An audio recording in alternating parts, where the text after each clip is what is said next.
Halo, apa kabar semua? Puji Tuhan, hari ini saya sudah berada di Bali dan saat ini saya berada di tempat wisata Waterbloom.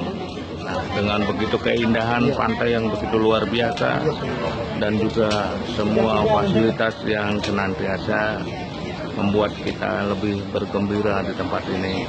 Puji nama Tuhan.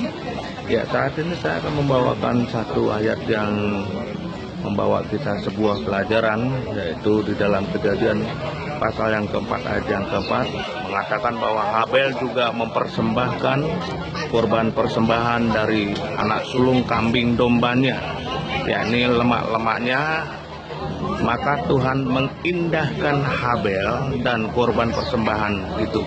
Itulah yang tercatat dalam Kejadian pasal yang keempat ayat yang keempat. Setiap kali kita mempunyai kerinduan yang sama, yaitu apapun yang kita kerjakan dalam ibadah maupun dalam pelayanan, bahkan juga dalam pekerjaan, dan juga persembahan yang kita bawa kepada Tuhan, itu sesuai dengan kemauan Tuhan, diterima olehnya.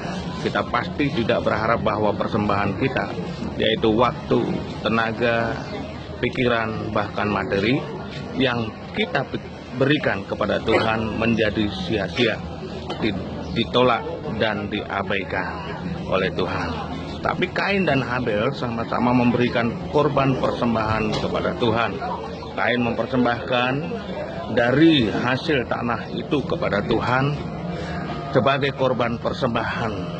Habel juga mempersembahkan korban persembahan dari anak sulung kambing dombanya. Nah, itu di dalam Kejadian pasal yang keempat ayat yang ketiga sampai yang keempat. Alkitab mengatakan bahwa Tuhan mengindahkan persembahan Habel, namun tidak persembahan Kain. Kenapa atau mengapa? Kalau kita teliti lebih dalam, Tuhan terlebih dahulu memperhatikan pribadi. Setelah itu baru memperhatikan persembahannya.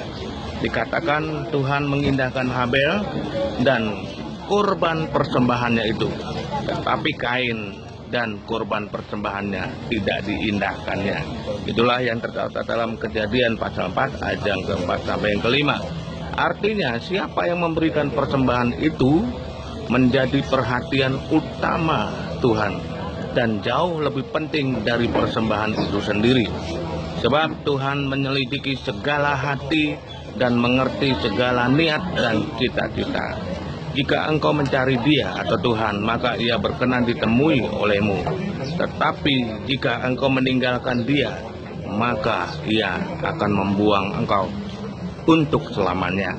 Itulah dalam 1 Tawarikh ayat 2, pasal 28 ayat 9. Dalam memberikan persembahan kepada Tuhan, kita harus terlebih dahulu dalam kondisi benar dan memiliki kehidupan yang layak dan memiliki kehidupan yang sungguh berkenan di hadapan Tuhan.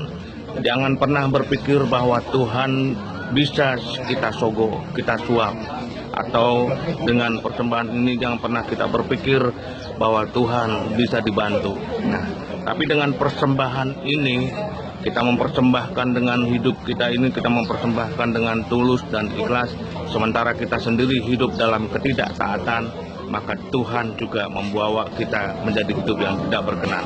Jangan bangga dahulu jika kita merasa telah memberikan persembahan bagi pekerjaan Tuhan, atau bahkan menjadi donatur gereja atau menjadi donatur yang lain, bila hal itu semata-mata untuk menutupi dosa-dosa kita.